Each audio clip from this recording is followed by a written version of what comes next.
Ice Cube's Big 3 is the surprise hit of the summer. This Saturday, 4 p.m. Eastern on CBS, with playoff elimination on the line, the most physical, fiercest, and competitive basketball in the world. Miami's Michael Beasley and Lance Stevenson must win to make the playoffs, and breakout star Dwight Howard of the LA Riot will battle Gary Payton's Boston squad in a do-or-die match for both teams. 6 teams are alive for 4 spots, and all must win. There's no crying in the Big 3, and the no-holds-barred action starts Saturday at 4 p.m. Eastern, 1 p.m. Pacific. Presented by iHeart.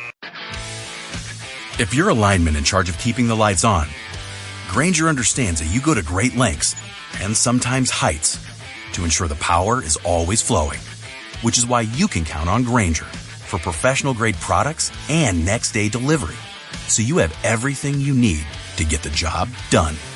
Call 1-800-GRAINGER, click Grainger.com, or just stop by.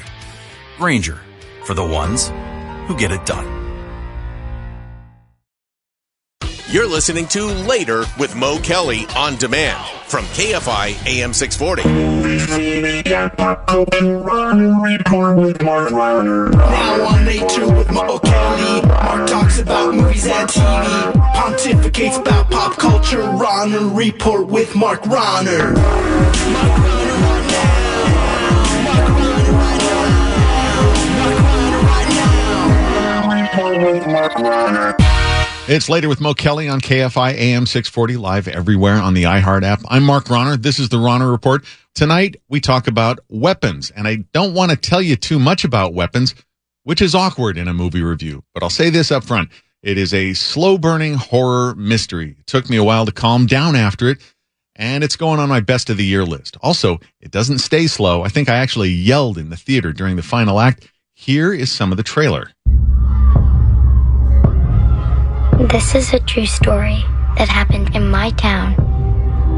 So this one Wednesday is like a normal day for the whole school. But today was different. Every other class had all their kids. But Mrs. Gandy's room was totally empty. And you know why? Because the night before, at 2:17 in the morning, every kid woke up, got out of bed, walked downstairs, and into the dark. And they never came back. Let's just leave that right there. I don't want to tell you too much. The story, as you heard, revolves around the disappearance of all but one little kid from a 3rd grade class. 17 of the children just abruptly walk out of their homes at 2:17 a.m. and nobody has any idea what the hell happened or where they went. And as they're people's children, it puts the whole town on edge and puts plenty of suspicion on the teacher, played by Julia Garner, who we just saw as the Silver Surfer in Fantastic Four: First Steps. And if you think parents are obnoxious, entitled, control freak Karens at PTA meetings, just wait till their kids actually disappear. We see events through the teacher's eyes and then through the eyes of a handful of other characters, but it's not repetitive, like, say, Rashomon or one of those irritating time loop stories. It does require a little patience. And I thought during the movie at one point, I'm not sure where this is going, which is fine, especially compared to the formula crap we're usually given, but it better pay off. It was late and I was cranky. And it does pay off. If there was a camera on the audience, I'd like to see how wide my eyes were during the movie's climax.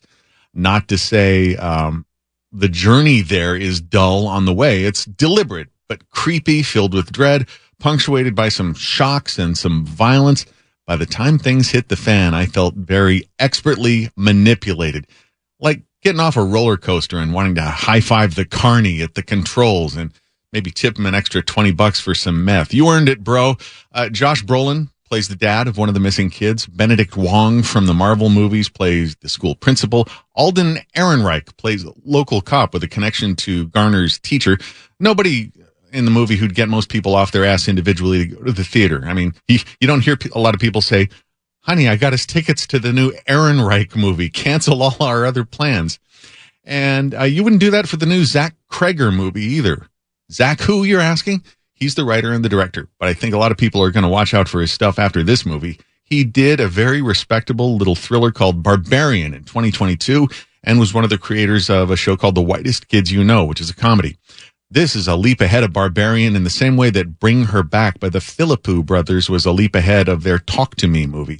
The stealing and or harming of kids is one of those taboos that cuts right through everyone's cynicism and know-it-all ennui and politics and culture war garbage. Any threat to your kids will turn even the mellowest Zen people instantly into either the Wolverine or Lawrence O'Donnell. It's why the horrific Epstein case isn't disappearing, especially the more we find out about it. Somewhere around 90% of all Americans want those files released, and you can't usually get that kind of agreement about puppies or kitties or black olives on pizza. In fact, okay. In the Fantastic Four movie, Garner wanted to take Reed and Sue's baby and give it to Galactus, and that is when things started hitting the fan. It's something of a horror staple. And Stephen King's Storm of the Century came to mind more than once during Weapons, but just as maybe a distant cousin, Weapons does have some King DNA running through it, though. I should add, there's humor in the movie, but it's deftly integrated into the story, and it isn't a horror comedy it comes mainly from the behaviors of the people in this little town. In that way, Weapons is an antidote to stuff like that idiotic Final Destination film we talked about here not long ago. Not every single thing is answered by the end of the movie, but enough is, and that kind of has the effect of making you feel like one of the characters whose POV shapes the chapters. I thought it was clever. None of them likely has 100% of the picture, but they know when their life's in danger, and the only thing to grab nearby is a potato peeler. That's right, a potato peeler. So you've got that to look forward to. And that elliptical structure really makes the movie. It's the work of a world-class tease who knows when to stop teasing and, how do I say this and remain employed? Bring the hammer down. If you try to imagine the story just playing out chronologically after you've seen the movie, it either doesn't work or might seem kind of silly, as opposed to a large dread sandwich washed down with a pint of holy crap.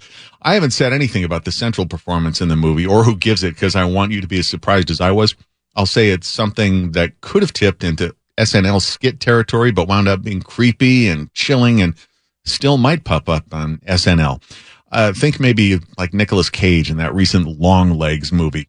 It does shift the movie into more Tales from the Crypt territory in the final act, which is as close as I'm going to get to spoiling anything at all for you. However, you should get a ring cam and put microchips in your kids until they're 21, just to be on the safe side. Glowing recommendation, Mo, 5 potato peelers. And just one more thing. Following our ongoing conversation about all the commercials and previews the theater chains are inflicting on us, it was a half hour after the listed start time that the movie actually started playing. What are we doing here? There's your Rahner report. You're listening to Later with Mo Kelly on demand from KFI AM 640. Ice Cube's Big 3 is the surprise hit of the summer. This Saturday, 4 p.m. Eastern on CBS, with playoff elimination on the line, the most physical, fiercest, and competitive basketball in the world. Miami's Michael Beasley and Lance Stevenson must win to make the playoffs, and breakout star Dwight Howard of the LA Riot will battle Gary Payton's Boston squad in a do-or-die match for both teams. 6 teams are alive for 4 spots, and all must win. There's no crying in the Big 3, and the no-holds-barred action starts Saturday at 4 p.m. Eastern, 1 p.m. Pacific. Presented by iHeart.